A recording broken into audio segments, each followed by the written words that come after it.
here over here, they pump their sewage to our city sewage system because we have included in the port fee that they are paying. They can pump unlimitedly their sewage water. But then in other areas, for instance in the Caribbean, so bio waste, so the food stuff and stuff, they actually they grind it and flush it into the water. Because some people think that it's quite, it's okay because it's kind of food for the fish and so on. I think it's a little bit revolting, to be honest. Yeah.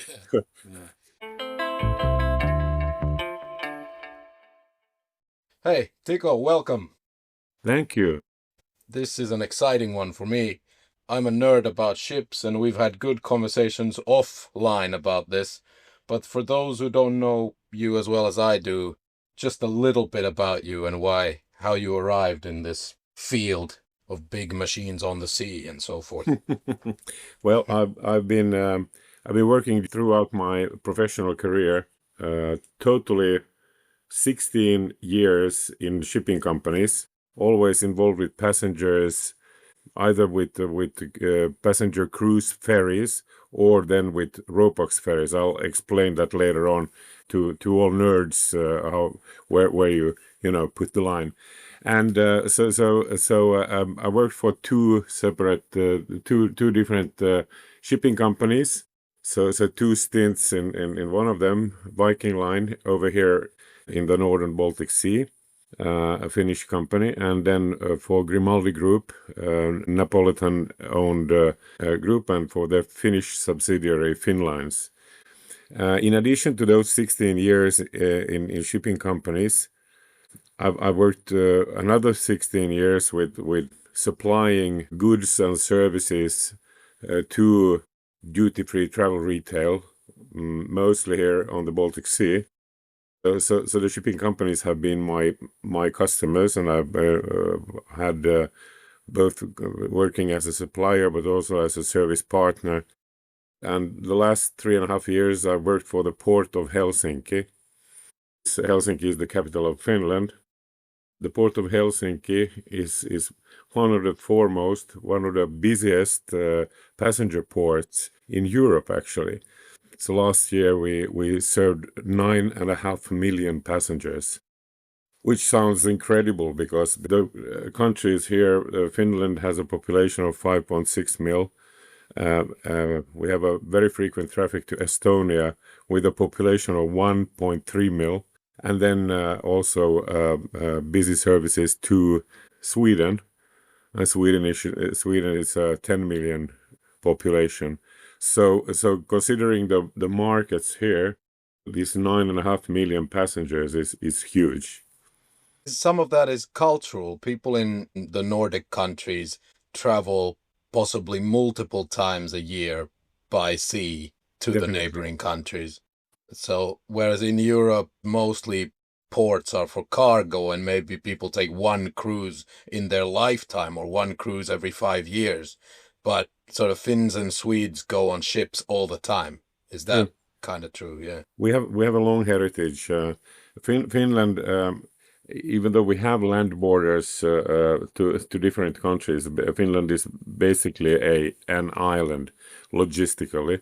We have a very long 1,340 kilometers land border to Russia, which is for the time being closed. So all goods imported to Finland, exported from Finland, 5% go over the sea. So practically on an island. But yes, we have a very long heritage of traveling cruises. Traveling of travelers of necessity going by ship, and it's very funny to put in perspective. I actually happened this week. I spent the beginning of the week in Ireland. We visited 3 different ports on the east coast and the southeastern coast of Ireland: Rosslare, Cork, and Dublin. The port of Dublin has this very interesting comparison to Helsinki of the market of the passenger market in Ireland. They cover 70%. They have a 70% market share, and it so happens that Helsinki has a 70% market share of the traveling from Finland. But as I mentioned, Helsinki serves 9.5 million passengers annually, or last year. Dublin, with the same market share, 1.6 mil. Really? 1.6 million passengers, yeah. The population of Finland and Ireland are pretty much the same, but they have a daily departure to France, to Cherbourg, and they have 8 sailings daily to Holyhead. And if you then consider the UK market, or the UK population and the French population, it sounds really odd that they would have only 1.6 million passengers, but that's a fact. Yeah, I can think of maybe a couple of reasons. First of all, Ireland has Ryanair, so Yeah, true, cheap absolutely. flights everywhere. And then, secondly, does it have to do some with the depth of the ports? Like all these big cruise ships, I never see Dublin as a destination on. Even if you're crossing the Atlantic, you'd maybe like to stop in Ireland on the way out, but they Mm, go somewhere else in Ireland. They don't go to mm, Dublin, right? mm. Yeah. It might be one reason that, but out of our 9.5 million passengers, only like 160,000 were international cruise guests. So these are scheduled route traffic actually, so liner traffic, which stands for most of the passengers. So I don't know.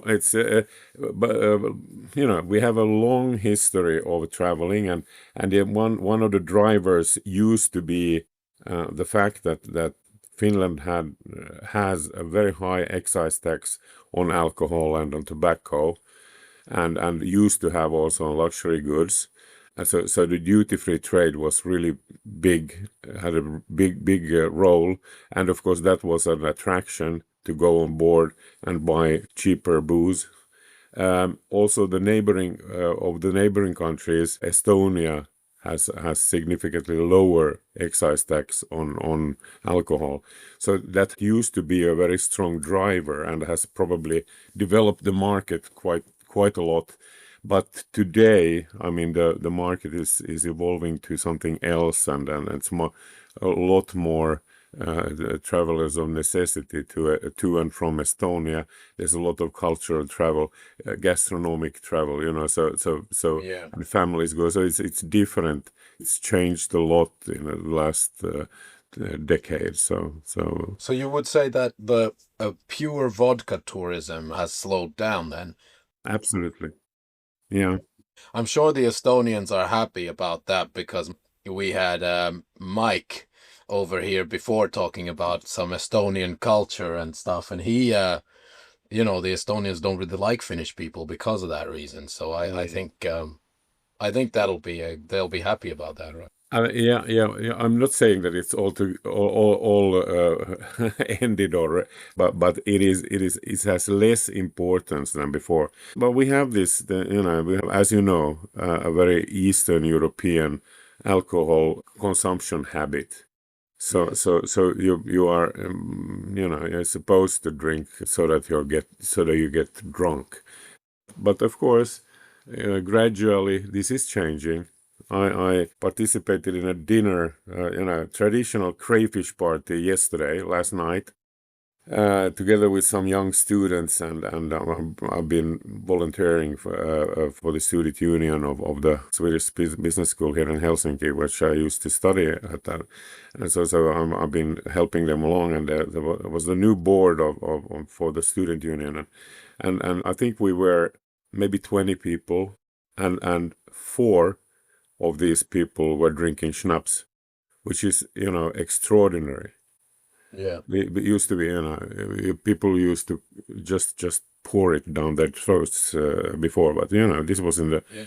It was a weekday, and everyone was busy, and it's you can see that it's maybe fortunately also Yeah. the habits are changing. Yeah, it seems like the younger generation at least Yeah, is much drier, but then they are much more prepared to experiment with things like harder drugs and psychedelics and things like that. So it's not unfortunately, all yes. good, Yeah, but yeah, they drink a lot less. yes. But still, I mean, even though we have a little bit less, or there's growing a generation who is less booze driven, we still, it's still developing the passenger business over here. Of course, the pandemic was a catastrophe for the passenger business, but we are recovering. And of course, when the pandemic, when the restrictions were lifted, unfortunately, simultaneously, Russia's attack on Ukraine started, and that of course changed our position quite a lot. Before the pandemic, the most attractive destination for cruise ships on the Baltic Sea, the most attractive destination was St. Petersburg. So all the cruise companies were kind of planning their itineraries so that they go to St. Petersburg. And what else should we do? So Helsinki, very conveniently on the way to or from St. Petersburg, got some extra calls that way. So St. Petersburg in 2019, which was the last full year before the pandemic broke out, there were 360 cruise ship calls to St. Petersburg and 300 in Helsinki. So almost all of them popped into Helsinki on their way, mostly actually on their way back. Two-thirds of them came on the way back from St. Petersburg. Also, Tallinn benefited a lot from this. So that's all gone then. There's nothing stopping in Absolutely St. no Petersburg. traffic to St. Petersburg. It was due to the all the sanctions. St. Petersburg was kind of erased from the cruise map altogether. So we've been what I've been doing that was exactly when I started working for the port of Helsinki. So I participated in redefining the market here on the Baltic Sea and kind of creating a new way without the most attractive destination. So it's also been an interesting journey to to to to convince the big cruise companies are they are mostly managed from the United States. I mean, they are big corporations, and decision making is mostly heavily located in the United States, and they are kind of slow movers in new ideas. So it's been so it's quite funny. So we're talking mega cruise companies like Yes, MSC, Royal Caribbean. exactly, Uh, exactly, by the way, for those who don't know, some of those ships were built in Finland, so absolutely. they should probably know those waters at least to some extent. But Yes, some of the ships are that call our port have been built in Finland. Yes, and especially cruise ships are built there. There's a shipyard that is nowadays owned by the German Meyer corporation. The shipyard is located in Turku, which is south western Finland, and they build. I mean, they build the hugest cruise ships for Royal Caribbean, the Icon series, Icon of the Seas, and I don't even remember what the new ones are, but they are absolutely there's huge. Liberty of the Seas and Yeah. Oasis of the Seas. Yes, Those are Royal Caribbean ships, yes. yes. So how do you attract now that St. Petersburg is gone? Why would these big cruise ships go into a smaller sea in the Baltic Sea? I mean, Norway is exciting and they can access that directly from the Atlantic Ocean. Yes. Why would they make this big detour now that St. Petersburg isn't at the end of it? I mean, personally, I would say Tallinn is now the attractive place. Small, manageable, all you need is a 1 day cruise trip there, in my opinion. What do you think? Well, first of all, no one deploys a ship in the Baltic Sea for one port only. You always make a kind of you want to offer an experience. And many of the ports, many of the destinations have worked very hard to bring out the exclusiveness of their nature and so on. If you look generally, I mean, we are not the busiest market and area for cruises is of course the Caribbean, but we are not competing with the Caribbean.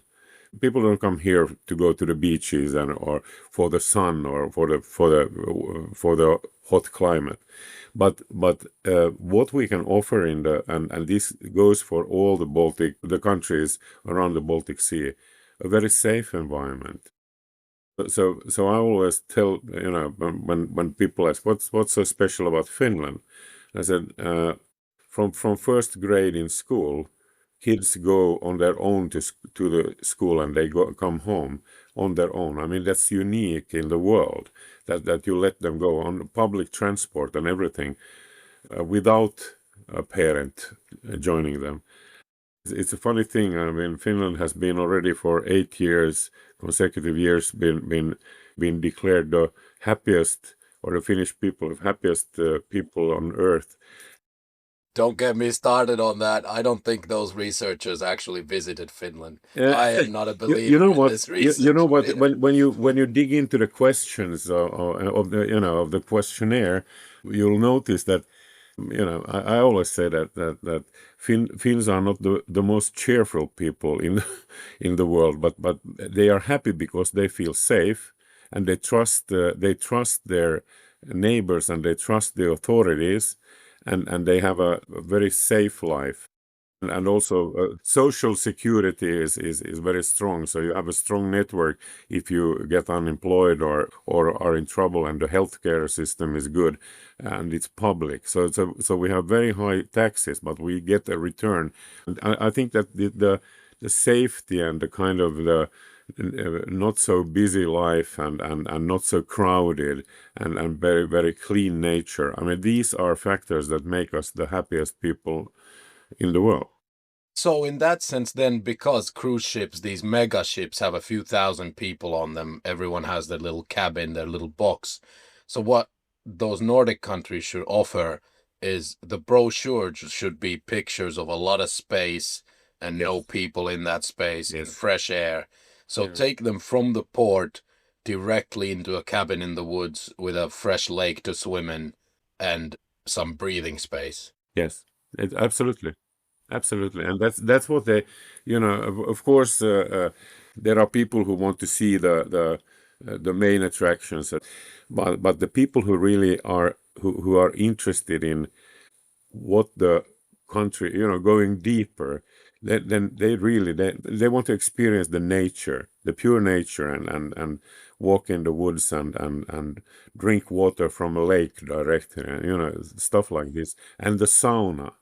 Yeah, so you give them that, and Yes. then they do the old city of Tallinn on another day, and then Yes. Stockholm on the third day. Stockholm is much more international, and it's actually Stockholm has it has a very much richer culture, and Sweden used to be a really big and powerful nation, and but all places, and in addition to these which you mentioned now, Helsinki, Tallinn, Stockholm, Riga is a beautiful place, and the old city in Riga. So Riga is also has become quite popular.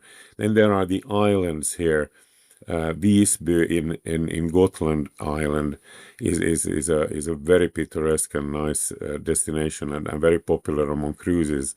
And then there are some other Rönne, and then when you go to the southern parts of the Baltic Sea, there are interesting places like Klaipeda in Lithuania and Gdansk in Oh, Poland. And in the Baltic, the Danish, they are famous for being very, very, very, how should I say, active business people, and so Copenhagen is a hub for cruises. Copenhagen is a pretty popular turnaround port, kind of a home port for the cruise. So they make the rounds in the Baltic Sea, starting and ending in the Copenhagen. has to do with the airlift as well. So the airport, Kastrup Airport in Copenhagen, has good connections to many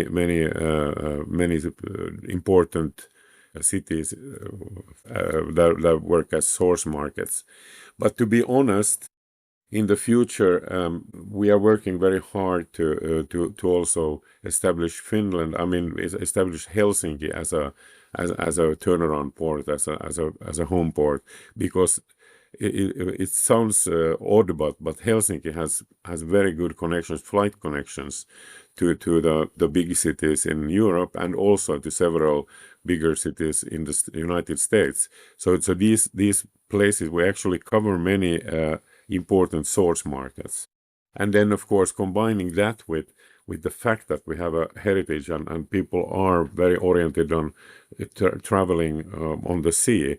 So I see a bright future for cruising for these international cruises starting from Helsinki. So that's where I think that the market will gradually slide into that as well. In addition to the scheduled route traffic that we have, believe it or not, we have 30 sailings, so 15 departures daily to Tallinn. So 30 in all between Helsinki and Tallinn. That little stretch of the Baltic Sea is just buzzing with big ship traffic constantly, Yes, right? yes, And because they're having to avoid Russian illegal oil ships and whatever as well. But yeah, that's a yeah, very busy water. yeah, Yeah. they're crossing the path of this gray fleet really. And also we have like Helsinki 2 daily departures to Stockholm. There's a very long heritage of going to Stockholm. So you can spend a day in Stockholm. So you leave in late afternoon from Helsinki and you arrive in the morning in Stockholm, and then you have the day there, and you leave in the evening from there, and then you're the next morning in Helsinki. So it's 2 nights on board and 1 day in the destination. But gradually, people will want to have more. They want to see several destinations on the same cruise. While you're on board, you do nothing questionable. You're an adult. You go to the restaurant and then you go to sleep. What happens on board stays on board, they say. Yeah. So these passenger ferries, they are all ferries, so they also take cargo and passenger cars, but the inspiration of the onboard activities is from the cruise ships. It's taken from the cruise ships. So there's wining and dining, there's dancing and music and shows, and there's shopping. It is cruise like, but of course the real cruise ships they're just, the experience is just very much better, you know. Yes. I've never, to me, a cruise was always those big ships to Sweden. I've never been on a pure cruise ship yet in my Mhm. life. I will because I like them. But I have to say that the best value for money for a steak restaurant that I've experienced in the last 5 years or so was on board. Obviously, my little boy was really happy on the ship. There's so much to do.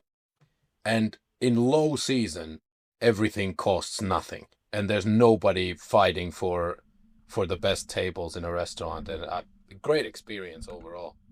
Yeah, it's the low season is for if you don't want to be in a very crowded ship and fighting for your table for the restaurant, so on. So the low season is really beautiful. To the listeners, it's I think a very special thing, a very unique thing also here is that in the winter the sea actually freezes, so we have ice, and these passenger ferries are ice classed, so they break the ice, so they can go through solid ice. There's a classification on how strong they are. So there's like class 1, 2, 3, and so on, and the highest class is class 1A super, and all of the passenger ferries here are class 1A super. So they actually work as icebreakers. So they keep the fairways open during the winter because of the busy traffic.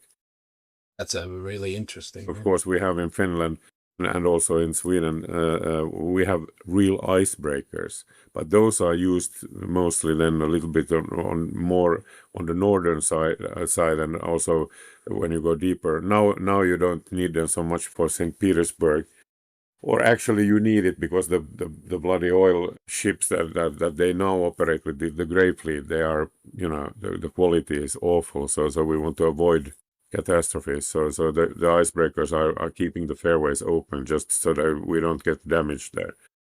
But anyhow, so these passenger ships also during the deepest winter times, they keep the fairways open. Yeah. I want to pivot a little bit because mentioning these biggest ships in the world and the biggest companies, we're talking, the Royal Caribbeans and MSCs of the world. Mm.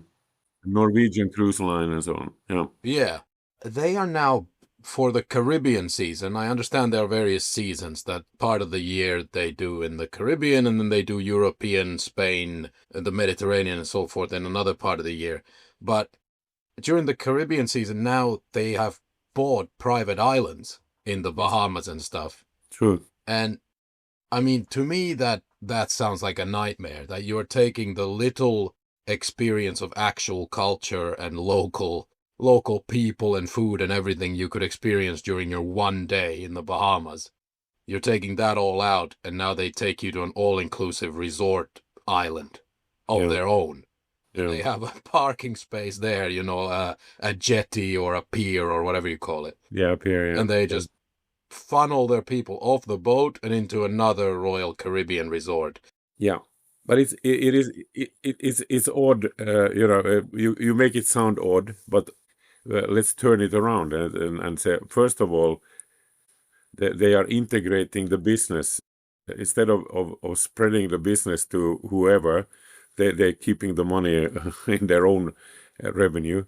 The other thing is, of course, quality control. I mean, they can offer consistent quality of the experience. So they get much less complaints that way, and they can offer a better experience. As far as I understand, they simulate the local culture. So they offer in these resorts, they offer local specialities. They have local entertainment. They have kind of, but it's a little bit of a little bit of Las Vegas over it. I mean, have you ever been to Las Vegas? No, and I don't really have a desire to. I think No. artificial city in the desert is not maybe my vibe. I've been there once because Built we by have the friends. mafia and the Mormons, also a combination that I find a Yeah, little bit suspect, maybe. Yeah. but it was funny. I always thought the same way. Who wants to go to Las Vegas? But now I understand, or after the visit in Las Vegas, I understand better why Americans don't necessarily want to. They don't need to travel abroad because they built abroad in Las Vegas. So you have the mini Paris, you have the mini Rome, you even have Venice, you have like the gondolas going in channels. So it's, of course, it's artificial, but it's kind of, you get the feeling, a taste of that, and it's in, you can even drive there by car, so you don't have to travel overseas. So I think that these islands, of course, it's business. It's all about business. It's all about controlling the flow of money, so you get it in your own pocket. This is why they do it. But of course, simultaneously they can guarantee a certain level of quality then as on the service. So, but I don't, I don't think that it's altogether a good thing, because as you mentioned, people want to experience. I at least, I travel quite a lot, and I want to see the real thing. I want to see the local, get the feeling of the local atmosphere and local experiences. So Yeah, because for a lot of people, like me, for example, if I take a transatlantic cruise that stops in the Caribbean and then ends up somewhere on the eastern seaboard of the US, all the places that I try to pick for my route will be places that I haven't been to before, and yeah, it will most likely be the only time in my life that I visit those places. yeah, I would like to go see, I don't know, they have a history of the transatlantic slave trade there, and all of this is interesting to me. I find it crazy that people are going to go once in their life to some of these places and just go to a private, all-inclusive resort. Not my thing, but yeah, I can see the reasoning behind it. Probably some environmental concerns as well, right? Now they're all parking outside of the main cities where people live, all these massive Mm, fuel guzzling cruise ships. So that must yeah. be good, right? You know, it's there is a trend now in many large cities that very busy tourist wise. There's an opposition against cruise ships visiting because of course when a cruise ship with 5,000 to 6,000 passengers arrives, especially if you have several of them arriving the same morning, and then people burst out, you know. So there are in many cities there are really even very aggressive protests against this, and so there's a movement kind of, and the cruise companies are concerned about this, and there are restrictions now applied both in larger cities. Then another type of problem is due to the troublesome situation in the Baltic Sea. Norway got quite a lot of new business. The ports in Norway, the destinations. Now Norway is a very strange. There's a very strange nature there, and they have these fjords, which are very narrow, very steep shores, and high mountains, and then you in the end of the fjord, in the far end of the fjord, you have a town and with a port. And but of course, because of the steep hills and so on, so they get really crowded if you get several ships uh, simultaneously in.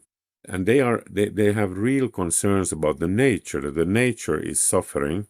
And now many places in Norway are now applying restrictions. So there are many towns, many ports that allow only one cruise ship a day, and that way restricting. The same, Iceland has also got a lot of new business. They approach the issue a little bit differently because the government is really concerned that the nature will suffer from mass tourism of these cruise ships, and they are very vulnerable. The places, some of the places, very small towns of 2,000 to 3,000 inhabitants, and then you get like three massive ships there, so the population for the day fivefolds or something. Now in Iceland, the government has announced that they will apply a tourist tax to cruise passengers. It's not a modest tax. It's 18 euros per head per call. So when they do this, the cruise ships they make their rounds, and they visit 4 or 5 places in Iceland. Every time they they, they come to a place, it's 18 euros per passenger. Yeah. Couple of thoughts quickly. Number one, the fjord thing Yes. is, if you watch videos of those big ships in the fjords, that is a disaster waiting to happen. Whether it costs human lives or nature life, oil and gas leaks, whatever it is, Yeah. that is a disaster just waiting to happen. With Iceland, let's not forget the fairies and the goblins and the hobbits. They must be terrified when all these loud Americans show up. uh, I wanted to Probably. Yeah. say, yeah, but that 18 euros per person is not that unfair, because I've heard a lot of, in these places where they're protesting against cruise ships, Yeah. they say that, well, this isn't real tourism because they've all bought an all-inclusive package, so Mm. they've eaten a massive breakfast and they get a little baggie, a snack bag with them off the boat. And they're not spending any money on food when they come here. Like, we're Yeah. lucky if they buy a beer, Yeah. at the local pub, and that's it. But they do buy shore excursions. They do buy souvenirs and so on. So it's not like we have fresh from last summer. We have a research, and so the spend actually in Helsinki last year, the cruise passengers. They spent 55 euros per head Oh, okay, in that's a lot. average. Yeah, yes, just spending what they were spending. Then they generated a lot of revenue for then in addition to this to the government with fairway dues and the pilotage, so that the pilots are charging and the port fees and blah blah blah. So they are generating more. But yes, I kind of I agree with you, and to be really fair, if someone is paying for a cruise a week of Iceland, visiting several places in Iceland, and it pays what 4,000 euros. So what's another 100 euro import in kind of tourist tax? It's nothing. But of course it. I think that the why it became such a big issue was that they announced it and put it effective from next week or something, and that's of course then it's difficult for the shipping companies to charge it from the passengers, which they sold 18 months ago. They sold a cruise, and then a week before they're supposed to leave. Then okay, so there's going to be a little bit extra fees here. So I think it's fair, but to be honest, I think it's fair that they contribute, but they do already. They contribute to the local economy, so it's not like they would kind of exploit it for free. Yes, it's hard to compare to tourism arriving by airplane. Tourism arriving by airplane always buys hotel nights, so their Exactly. spending number looks higher, but these people have a hotel on their boat. Yes. But then cruise tourists seem to be, I don't know what the word is, premium oriented, or so they're buying the higher ticket items, right? Mm. The premium tours of the archipelago or whatever it might be. Yeah. Yeah. I don't know. To be honest, I'm not sure that there are different types of passengers of tourists, cruise tourists as well. I've met a lot of people who do like in America. They are real heavy users, so they go like twice a year or something, and it's compared with just onshore resorts. The cruises are cost wise they're attractive, and so I've met a lot of people who have visited Helsinki several times with cruises. So actually, our biggest nationality of visitors through the international cruise ships are Germans, because there are two German shipping companies who are operating on the Baltic Sea, and AIDA and then TUI, who have like big and very nice cruise ships, but they are focusing on the German market. So the entertainment and everything is in German, the service in German on board. I see. It's also an Speaking interesting of thing. yeah, Yeah. speaking of entertainment and service, so are these big cruise ships? Are they big enough? Can they pay enough to get like real artists nowadays, or is it still very much you're maybe on the way down or on the way up kind of entertainment? Are you talking about the international cruise ships? Yeah.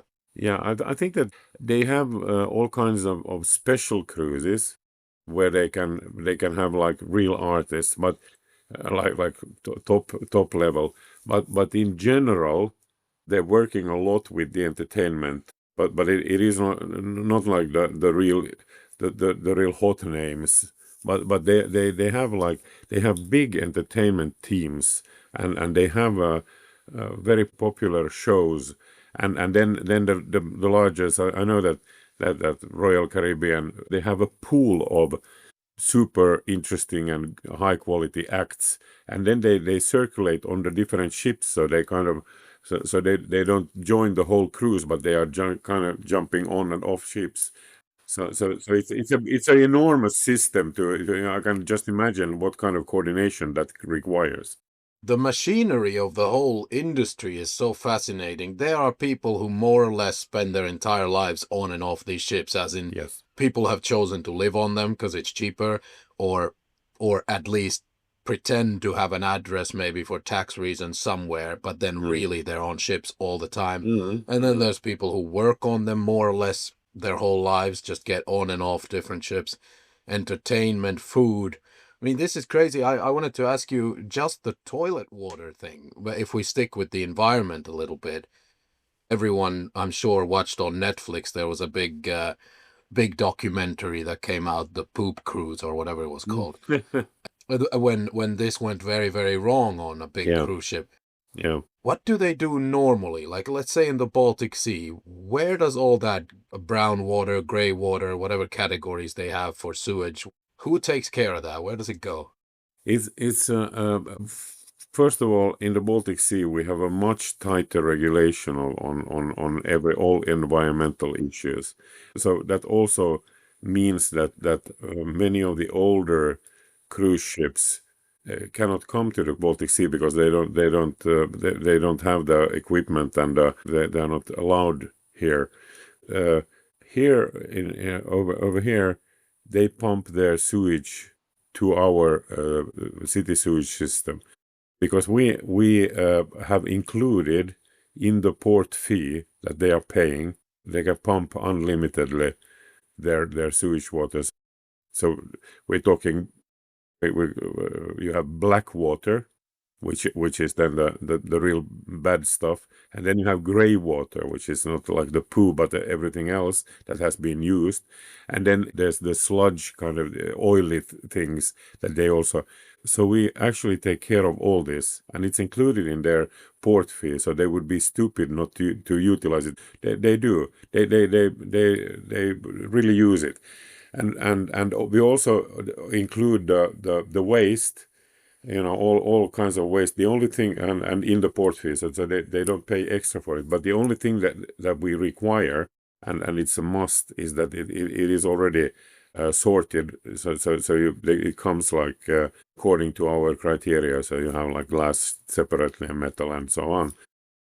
The cruise ships, because they are quite exposed with the environmental things. So if someone offers them the, included in the price, everything, so they really want to use it because it's also a reference for them. But then in other areas, for instance in the Caribbean, so bio waste, so the food stuff and stuff, they actually they grind it and flush it into the water. Really? Yeah. Okay. But are they still flushing the black and gray water into the ocean as well? I'm not sure, but I guess so. In those areas, yes, I guess so. I'm not sure how they treat it, and it might be that they have in certain areas. To be honest, I just don't know. I don't know how it works in other areas.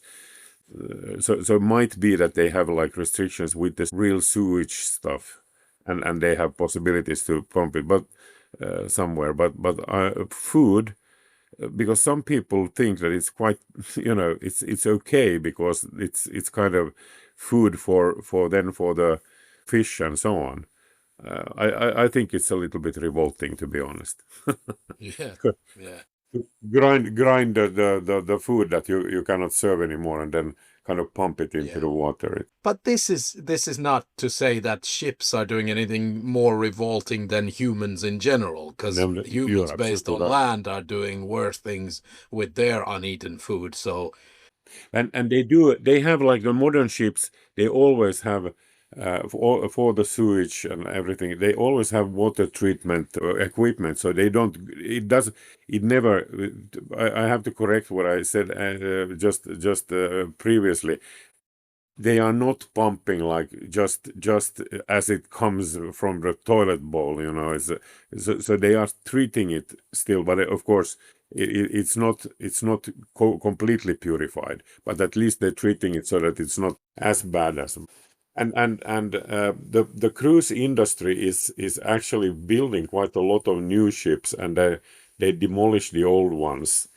It's quite a lot of the old ships have been demolished because it's quite expensive to retrofit equipment, modern equipment, and also to upgrade cabins and stuff. The price of steel is quite high, So they get quite a lot of if you scrap a ship, you'll get quite a lot of a decent price for the steel already. So they upgrade through building new ships. I just read the statistics. There are in the order books of shipyards. I think that there are 57 new buildings in the order books to be delivered during the next 8 years. That's quite a lot because there are international cruise ships, like real cruise ships. I think that there are 450 in the world. So 15% will be kind of changed into more modern ones. And the shipbuilding hubs are I know America is trying to revive its shipyards, but that's not relevant yet. We're talking, what is it, Japan, South Korea, China. The big ones, the big when you talk about cruise ships, Fincantieri, the Italian one, is the biggest. Meyer Group is the second largest, and then there's a French-owned, which is Croisière d'Atlantique. These three dominate the market. So they have like over 80% of the new buildings. And then there are some odds then here and there. And the Chinese would love to get into that business, but then they are already, the Chinese are really big, the shipyards in cargo ships. Japan is specialized very much in tankers. The best and highest quality tankers are Japanese built. But yes, the Chinese are doing quite a lot of cargo ships, and now they are trying to really enter the ferry market. And I promised you earlier to define RoPax or passenger ferry. RoPax comes from the abbreviation of row and passengers. So some people in the industry, whenever the ship can take, vehicles on rubber wheels and passengers, they call it RoPax. No matter how it's oriented, even though they would have entertainment, they would have like loads of cabins, so they would have a huge passenger capacity. Myself, I have created, and I have a colleague who has been a long time in the industry, and some other guys that I respect. So we have a way of classifying. So we talk about passenger ferry and RoPax. So if there are when you have the car deck or cargo deck, you have lane. You calculate the capacity in lane meters. So if the number of lane meters is higher than the passenger certificate, then it's a RoPax. If the passenger certificate is higher than the lane meter number, then it's a passenger ferry. I see. Okay. But yes, Understood. Yeah. but roughly said, the industry says cruise ships don't have a cargo deck. So cruise ships, and then they talk about RoPax, and that is then you have a cargo deck, and you take passengers. Yeah. The whole life cycle of a ship is fascinating because it's happened to me, maybe to someone else as well, where I was where was I? Maybe randomly I was in Cornwall, Mm-hmm. and I was on this cliff top, and I looked down, I don't remember which Cornish town it was, and I saw a ship there, and I thought, I know that ship. I've been on that ship 20 times as a child or something, whatever, 10 times at least. I know that ship. And it was a cruise ship from the Baltic Sea being used as a hotel for police officers in England or something. Right. And I thought, wow, that's incredible. I had no idea they do this. So ships are leased for different purposes. Ships become prisons. Ship becomes asylum centers, hospitals, housing. Some become artificial reefs at the end. But so how long is this? So when you build a premium ship, it starts its journey shipping Finns and Swedes, let's say, in the Baltic Sea. When is it then going to the next place, which is the Mediterranean? That depends. It used to be a little bit when the economy was really flourishing and the steel price increased all the time, and then that was like real estate business. So the ship owners, they built new ships, and then the secondhand value was very good. So they kind of they traded with them, and it was a good business. But nowadays, secondhand a used ship is a used ship, is like a used car. Gradually it becomes less attractive, and the often the operating economy is bad on old ships, and that's why you try to find solutions where you don't have to drive them to so fast or also long distances and so on. So then, there's with accommodation, ship accommodation. It's a whole own industry. Just imagine when you have somewhere you have kind of oil fields or mining or offshore business and so on, and you go in the wilderness somewhere where there are no hotels. So it's easier to rent in a ship for accommodation, and you have accommodation. They have restaurants, so you have a huge kitchen, so you can feed the workers who work in a mine or with some or an oil field or wherever, and so very often in these projects they rent in a ship. There's a company who is specialized in this, and they have like they own some of the ships, and they rent in some of the ships, and from ship owners who don't have any clever or good business deployment for the ships. So that's one thing. Another, now the pandemic caused a situation where you couldn't, when travel was restricted, and then you had to the companies who had a lot of ships, they had to find solutions there, because just laying it at the quay side is costing a hell of a lot of money. You have to keep it still, you have to keep the ventilation, or you have to keep the machinery on, because otherwise you'll be in great trouble. And you have to have the security systems on. You have to have the sprinkler systems active. Anything. So there's a hell of a cost in keeping it just idle there.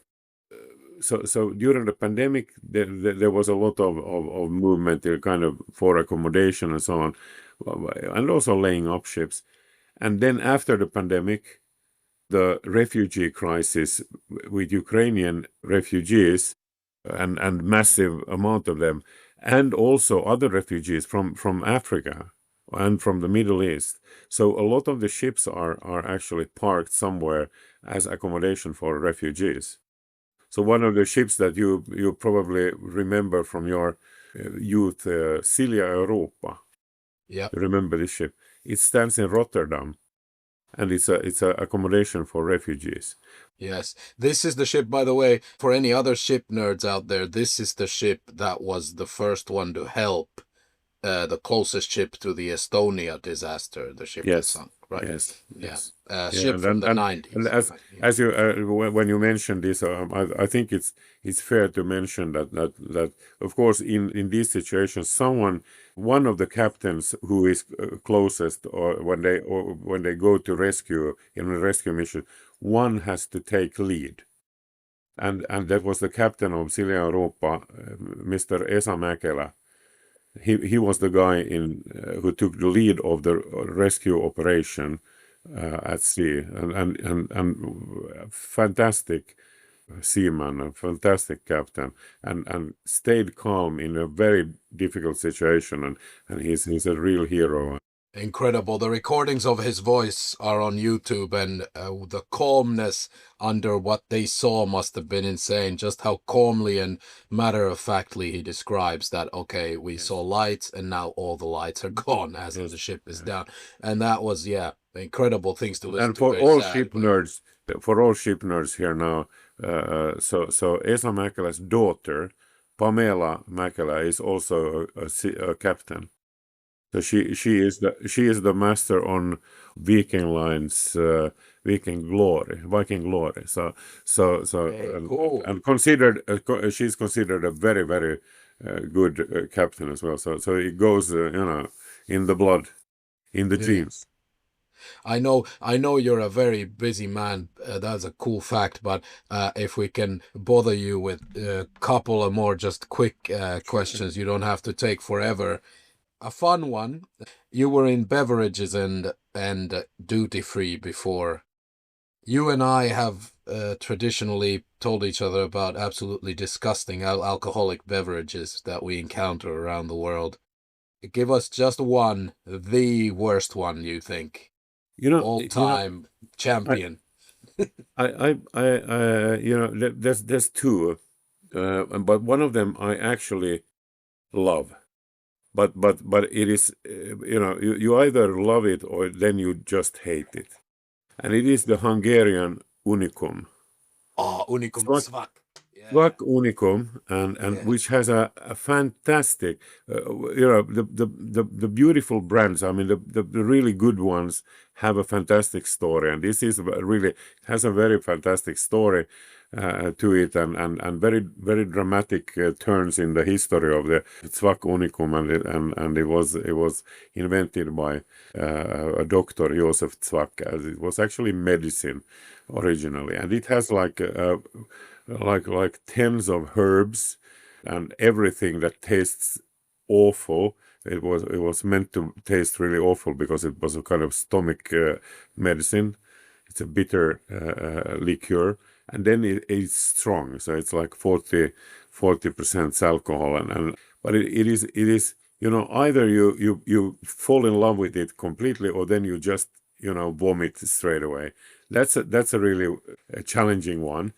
And another really odd beverage that I've tried was the whiskey from Uganda.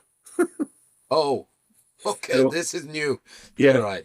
because my cousin's daughter, she married a, I don't know how you say, Ugandan guy, and she moved to Uganda, and so my cousin and her husband, they also visited Uganda, and now so happens that my cousin's husband is a whiskey nerd, so he has like a collection of, I don't know, say 150 different whiskeys, and he knows shitloads about whiskey, and so he bought or brought some bottles of this. If I remember correctly, it was called Bond, this whiskey. I think it was called Bond. And that was revolting. All right. Fair enough. I think both of your choices are fabulous. I think they're probably Hall of Famers. Unicum, I know that is some characterful stuff. That Uh, is. Mine is, I think my all-time winner is Hector's, which is a Latvian liqueur. It is tough. You can't even mix it into anything to hide the flavor. It's just the worst thing. You know, Hector's with a K. yeah. There are some really good ones. Years and years ago, when Yugoslavia was a country, they have in Yugoslavia they have something called Slibovic. And during the socialist time, the Slibovic, it is a plum booze. And I remember, I was in Yugoslavia early 80s or something. The first time I was in Yugoslavia was actually in the 70s. And you just have to drink one shot of this Slibovic, and you'll burp up this awful plum tasting booze thing, you know, almost a week. You'll have these burps with Is that sounds great. I'd love to try it. If Yeah, anyone with Slibovic. those Yeah. But probably Slivovic. I'm pretty sure that nowadays, when if you get it from Croatia, they probably have it in Croatia or Serbia or somewhere. It's probably so high quality nowadays, so you don't have this phenomena of the cheap stuff anymore. I don't know, but it was really awful. Was this the time when you had some intelligence that a shipbuilder was gonna go bankrupt and you had to add some kind of rescue operation? Is this public No, information or? no, no, no, no. Actually, this was the first time I visited Yugoslavia was much. earlier. But I always tell the story that got married with my first wife in 1988, 8th of 8, 88, 8th of August 88. Cool. Then I end up the story with telling that, and the fabulous thing is that I am still married to my first wife. Hey. So Hey. we just recently celebrated our 37th wedding anniversary. Wow, But congratulations. anyhow, Wow. in 1988, had I had started in June, 1st of June, I started working for Viking Line as a sales manager, and we had a ship being built, actually two of them being built in Split in Croatia, but it was Yugoslavia at the time. And by coincidence, on our honeymoon, we went to Dubrovnik, and from there on to up to Montenegro to Cetinje. And there is a kind of a coastliner going, ship, a kind of water bus going to Split, and the ship that was built, Amorella, that was built for Viking Line, was late. It was supposed to be already delivered in June, but then we were in somewhere late August or something. So it was still not finished, the ship, and that's. But I didn't have any official role, but of course I had to see the. I wanted to see the ship. That was, but we never went before because we had so much program. So it would have been it. These things. Some wise person told me that you never, you very seldom regret things that you've done, but very often you regret things that you didn't do, and I regret that I didn't go, because it would have been very funny to go to see the ship being built anyhow. So eventually it was delivered then in whatever October, I think. So it was a little bit late. Yeah. This ship, for all the nerds like me about the life cycle of these ships, it is now called the MS Mega Victoria, Yes, by and owned by Corsica Ferries, that's operating true. somewhere in the Mediterranean. So it was Yes, delivered for Viking Lines, and a ship from our childhood is now a ship in someone else's childhood in the yeah, Mediterranean.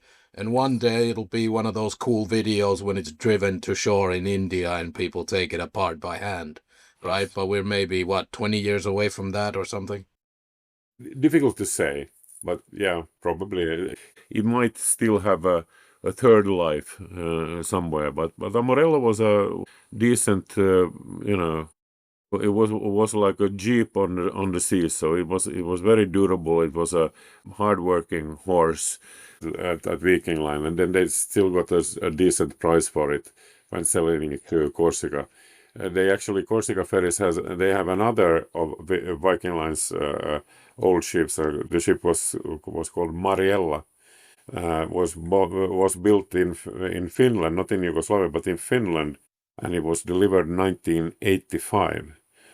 So, which is what is really funny with these ships are that Viking Line has a bright red color. So it is very, very visible over here, and it's red as a color of a ship is a little bit polarizing.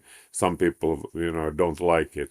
The hull is bright red, but Corsica Ferries has a very bright yellow. So going from very bright red to bright yellows, it's a very, very good combination. Yeah. I know I've taken you for too long here, but I will let you No, go sleep. Sorry. no One problem. fun question for the end, and then a promise that we get you for a part two about alternative fuels in Yes. ships and all of this stuff. I wanted to go there, but we have enough here. We're not going to be greedy. Fun question for the end. If you got to pick any job on a ship, can't be captain, what would you take? Bartender. Really? Yeah. With all the drunk people? Oh yes. Oh yes. I think that would be really amusing. Annoying but amusing, because if you take the fun approach to it, you can really make it an experience, a fun experience. Well, I happen to know you would make an excellent troubadour, but Yeah, or yeah, that's where you would put me, or the cruise manager kind of, going with the program manager. Why not? Yes, but that would be too. That's too logical. That's too easy. Yeah. I would like to be the person who shows people to their cabin. I would like to say, like, listen now, breathe. This is yours now. That's your bed. That's your window. Because I know the queuing process was annoying, or if you came by car, I know Mm. that was terrible trying to park in that little space, and then it was noisy and smelt like oil. This is yours now. Just take a moment to breathe. Welcome, or something like that. I think I'd be Cool. good at that. Cool. Yeah. That's cool.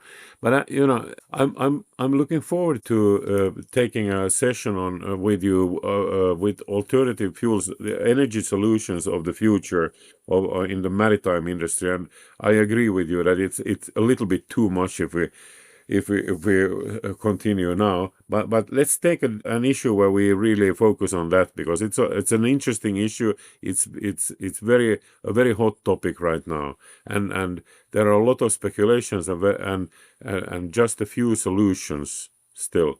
But it's really interesting. Yeah, and I'd like to say to the end here that just everybody take some ships in the Baltic Sea. They're fun, they're clean, they're nice, they're not expensive, beautiful restaurants, and interesting history. I mean, you can Yes. start with the Viking Sally, for example, with the murders and later on the sinking of it as Estonia. For nerds and true crime nerds, there's something for everyone on these ships, right? And the business of it is fascinating. What a super recommendation. Absolutely. I totally agree with you. No, it's a fascinating world, and there's some literature, and you can Google, and it's really fun. But yeah, come on. Yeah. Come here to the northern Baltic Sea to experience the real nature here. All right. Super thanks for this, Tico. We Thank will get you back for some fuel chat as well. Super. Take care Thank you. now. Bye.